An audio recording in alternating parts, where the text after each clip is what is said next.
자, 다른 이슈로 좀 가겠습니다. 오늘 중요한 이 법원에서의 헌법재판소에서 그런 게 있었습니다. 이른바 검수완박 법안과 관련해서 이 검찰 또 법무부에서 권한쟁의 심판을 이제 헌법재판소에 신청을 했죠. 오늘 그 관련해서 공개 변론이 있었는데 이 자리에 법무부를 대표해서 한동훈 장관이 나왔어요. 그렇죠? 민주당 다수 국회에서 추진됐던 이른바 검수완박 법안은 내용적으로도 검사의 기본권을 침해했고 국민의 기본권도 침해했고 또 절차적으로 보면은 민영배 의원 위장 탈당이라든지 또 여러 가지 절차상 하자로 인해서 문제가 있다라고 하면서 이제 권한쟁의 심판을 청구했고 직접 변론에 나섰죠. 자, 영상 보겠습니다. 검수완박 입법은 일부 정치인들이 범죄 수사를 피하려는 잘못된 의도로 위장 탈당, 회기 쪼개기, 그리고 원안에 없는 수정안 끼워넣기 등 잘못된 절차로 국민을 범죄로부터 보호하는 검찰의 본질적인 기능을 훼손해서 국민들에게 피해를 주는 잘못된 내용으로 진행된 잘못된 입법이기 때문에 위헌입니다. 대한민국 헌법의 수호자인 헌법재판소가 이건 선을 넘은 것이고 이래서는 안 된다고 단호하게 선언해 주시기를 기대합니다. 직접 변론에 나서시게 된 이유를 한 말씀 부탁드릴게요. 직접 변론에 나서지 않을 이유가 있을까요? 법무부 장관으로서 책임성 있게 일을 해야 맞는 것이라고 생각합니다. 네, 지금 화면에서 들리진 않았습니다. 한동훈 장관이 이 민주당이 검수완박 법안을 강행 처리한 것은 일부 정치인을 위해서 그런 것이다. 그 일부 정치인은 이재명 대표를 지칭하는 것이겠죠. 예, 제가 한동훈 장관한테 물어보지는 않았습니다만 그렇게 들립니다. 해석이 됩니다.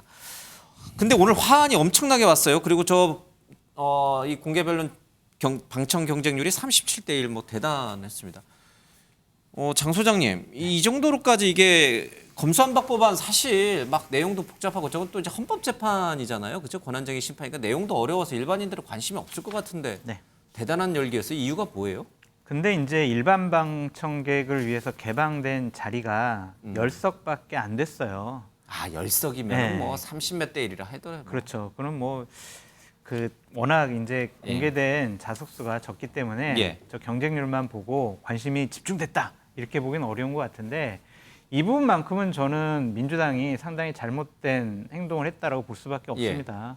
자신들이 당론으로 정하고 한 달 만에 형사소송법 체계에 중대한 변화를 일으키는 이 법안을 밀어붙이기 했단 말이에요. 본인들 얘기하잖아요. 대통령실 이전에 대해서 왜 사회적인 합의를 이끌어내지 않았느냐, 왜 국회에서 논의하지 않았느냐 그런 식의 비판을 많이 하는데 민주당도 이 부분에 대해서는 할 말이 없다라는 좀 생각이 듭니다. 결론적으로 말씀드리면 저 같은 사람도 이재명 당대표를 보호하기 위해서 수사받지 않기 위해서 검찰에 수사권을 완전히 뺏은 거 아니냐, 이의 신청권까지 뺏은 것 아니냐 이런 비판으로부터 저는 자유로울 수가 없다라고 말씀드릴 수밖에 없고요. 이것과 관련해서 민주당은 좀 반성하는 게 맞지 한동훈 왜 나가가지고 왜 네가 가서 변론해 이런 식으로 한동훈 장관을 비판하는 것은 옳지 못하다라고 말씀드립니다. 화환이 250개나 왔어요. 그렇죠? 한동훈 장관 앞으로 응원의 화환인데 이걸 보면은 한동훈 장관이 굉장히 좀 인기 정치인으로 계속 이제 발돋움해 가고 있는 건가 이런 생각이 좀 듭니다. 우리 작가들은 그렇게 두 가지 가능성을 얘기를 하더라고요. 하나는 이낙연의 길을 갈 것이다.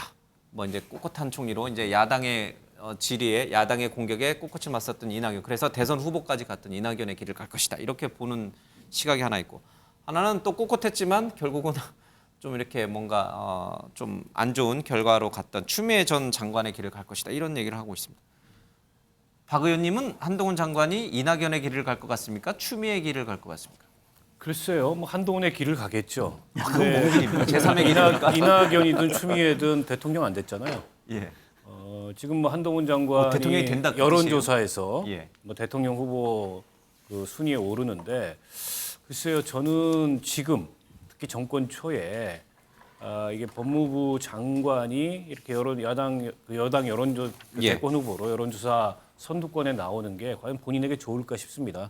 본인이 아직 정치를 하겠다는 입장을 밝히지 않았지만 설사 정치를 한다고 하더라도 이게 모난돌이 정만다는 얘기가 있잖아요.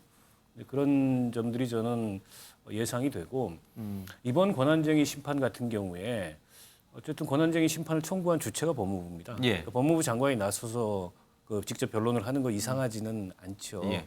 그런데다가 검수완박에 대해서 아주 강력한 반대 의견을 그동안에 피력해 예. 왔기 때문에 직접 나가서 변론하는 건 이상하지 않은데 저는 개인적으로 민주당이 추진했던 검수완박법의 내용, 그다음에 과정, 또 절차 이거에 별로 동의하지 않습니다. 그럼에도 불구하고 헌법재판소에서 과연 이걸 위헌이라고 결정을 내릴 수 있을까? 그렇게 되면 예.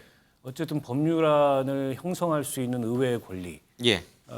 이걸 상당히 침해하는 문제가 또 발생할 수 있어요. 우리 예. 헌법에 검사의 영장 청구권은 명시하고 있지만 수사권이나 기소권에 대한 직접적인 언급은 없거든요. 예. 근데 이제 법무부의 논리는 영장 청구권을 명시하고 있는 것 자체가 수사권을 전제로 한 거다. 이런 논리 위에 기초해 있지만 어쨌든 헌법에 명시적으로 수사기소권을 언급하지 않고 있는 건 그건 어쨌든 입법자가 입법을 통해서 예. 결정할 수 있는 사항이다. 이렇게 본 측면도 있어요. 그래서 저는 헌재에서 이게 인용될 가능성은 그렇게 높아 보이지 않습니다. 알겠습니다.